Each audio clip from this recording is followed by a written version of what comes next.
Tammy. Welcome back to Shea Butter Adventures, and today we are venturing into the world of getting a driver's license in North Carolina. If you are not moving to North Carolina, obviously these steps don't apply to you. I wish I could, but I don't know what to do. My name is Tammy. This is Shea Butter Adventures. You can follow me on Instagram at Shea Butter Adventures, and you can follow me on TikTok at Shea Butter Adventures 25. And obviously, you can follow me on YouTube at Shea Butter Adventures. I am a baby channel. I'm just a baby. I'm just trying to grow. So if you could like, comment, share, and subscribe, and call a friend, text a friend while you like, comment, share, and subscribe, then I'm gonna grow into a big channel. And then I could have big views. You don't want that for me? Anyway. So first things first, when it's time for you, you have moved to the United States. You now need a driver's license because the US doesn't, you can't use your country's driver's license to get a car in the United States. You need a United States driver's license. So how do we do that, Tommy? Here's what we do, friends. We go to our DMV's website before we move to the United States, and we select a written test date and a practical driving exam date. We book them as close together as you want it to be. I would say a week, just in case you fail the written. At least you know you aren't super pressured to pass the written, because you have to pass the written obviously to take the practical. So the written test, you book the date for that. And the way how I studied, I kid you not, didn't read a manual or nothing like that. I went on YouTube and I typed in North Carolina written test questions 2022 examples, and then something popped up. It was like a 30-minute video with people going over some standard questions that they may ask. And I sat down on the sofa and I watched it for 30 minutes. And I had my driver's test either that same day or the next day. And I passed. I think you get like 25 or 30 questions. I wish I'd done this video earlier so I could have better, points for y'all. But exact information.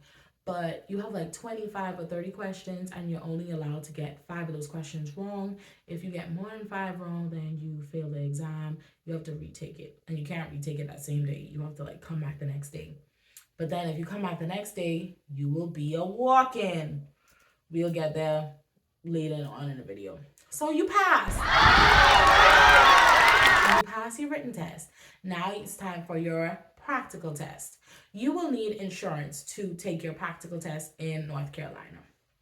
For those who signed up with International Auto Source, this is going to be very easy. International Auto Source should have sent you a VIN number, which is your vehicle identification number.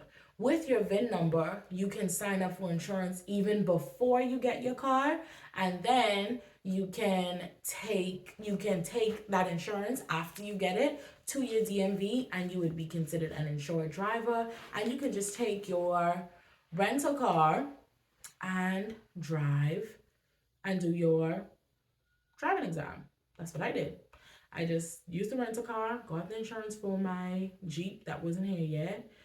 I always get in trouble for calling it a Jeep, my SUV that wasn't here yet, and I did it that way. Now, what you can also do is, if you don't want to go through all the hassle, and I would say clarify with your DMV, because I feel like sometimes these DMV men have different things going on. But my friends did the same thing because they was asking me and they didn't have any issues. But all of us went through International Auto Source. We just used our regular rental car to drive to take the exam, but you do need insurance.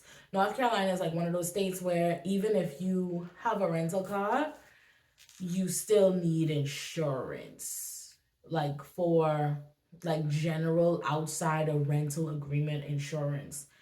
Even if you're with Advantial and you rent a car for that day, you can't really use that rental car insurance. You need it's the driving instructor guy had told me it was this special name that North Carolina is, but everybody needs insurance even if you don't have a car yourself. But when you call insurance companies and you tell them you're in North Carolina, They know what it is that you're talking about because the lady from Progressive knew what it is that I was talking about.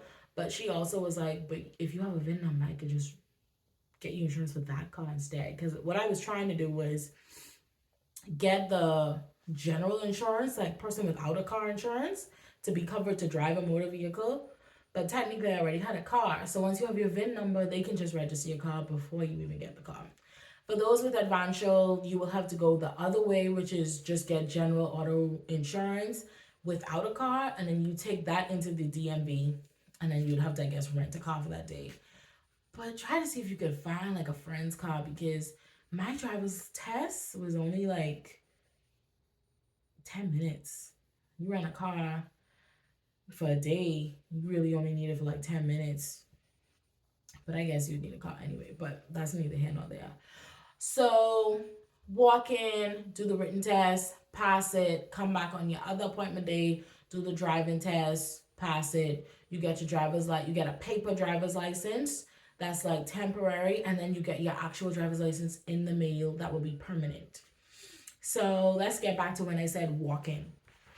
Let's say you're watching this video late and you're already in the US and you want to take your driver's test tomorrow. You can walk into your DMV. That is an option. It's a sucky option. It's a horrible option. It happened to me. I only did an appointment for my written test and not an appointment for my practical because I didn't know which one to select. Instead of me just selecting something, because it don't really matter too much, just hit practical. I don't know why I didn't do that, but I only got the one for the written. So written was a breeze. I walked in. Do you have an appointment? Yes, I do. Pew.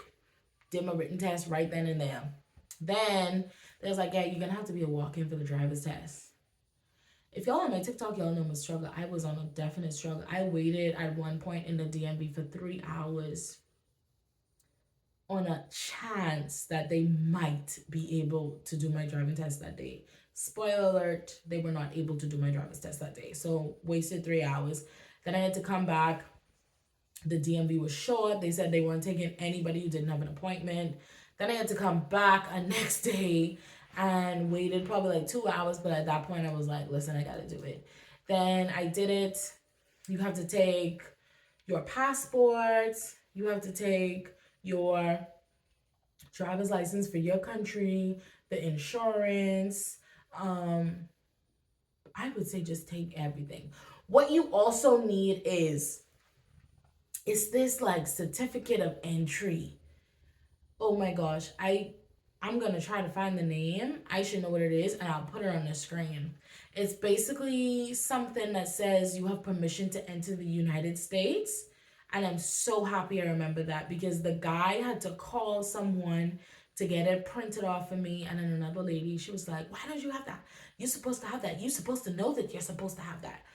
If you have your green card, I think it's okay. You just use the green card. But for us who don't have the green card, it's basically, it tells them how long you're allowed to be in the US. And when you come over, it's automatically updated in like all of the US government systems. And oh my gosh, I'm going to try to find the name because I cannot find it right now. And I'll put it up on the screen. But it's super duper easy to print it off online. And you just take that in with you. So you need that. You need a proof of insurance. I would take your passport. I would take your Bahamian driver's license. And just pray. Because sometimes they be asking you for stuff that you don't even need and you don't even know what it is. But yeah. And after you do the practical and you pass that, you take your picture and they give you the temporary license until your real license comes in the mail. It's a simple process. It's just if you don't do appointments, a simple process will turn into a horrible experience very, very quickly. And we do not want that to happen.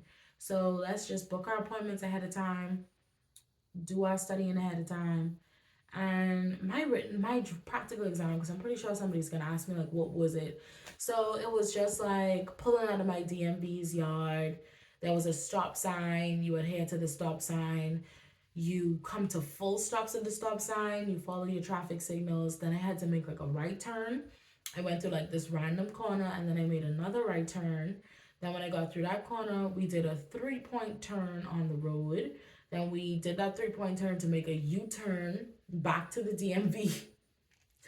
And then I think at some point I had to do like reversing, but I didn't have to do parallel parking. I think he'd asked me to like reverse into the parking spot or something like that. But I didn't have to do parallel parking. I didn't have to do no kind of like emergency brake, stop on a hill. But my DMV was extremely short staffed. I think they only had maybe three staff members, and then one day, like one staff member called out, so it was only two of them.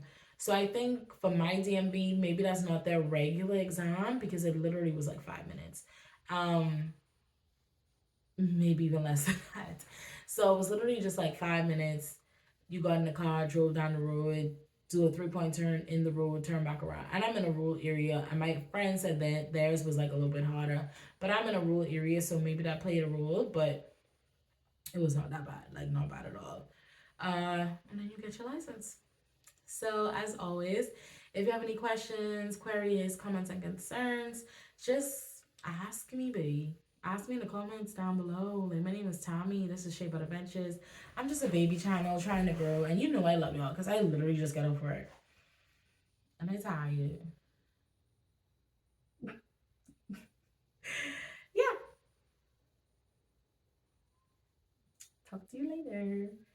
Talk to you later. Bye. Happy venturing.